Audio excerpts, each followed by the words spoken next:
দিনাজপুরের ঘোড়াঘাটে বাস ও ট্রাকের সংঘর্ষে 5 জন নিহত হয়েছেন, আহত হয়েছেন 15 জন।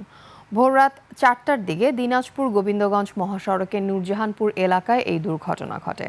পুলিশ ও স্থানীয়রা জানায়, ঘটনাস্থলে আমবোঝাই কয়েকটি ট্রাক দাঁড়িয়েছিল। এই সময় পঞ্চগড় থেকে ছেড়ে যাওয়া ঢাকাগামী নাবিল পরিবহনের একটি বাস নিয়ন্ত্রণ হারিয়ে পেছন থেকে একটি ট্রাককে ধাক্কা দেয়।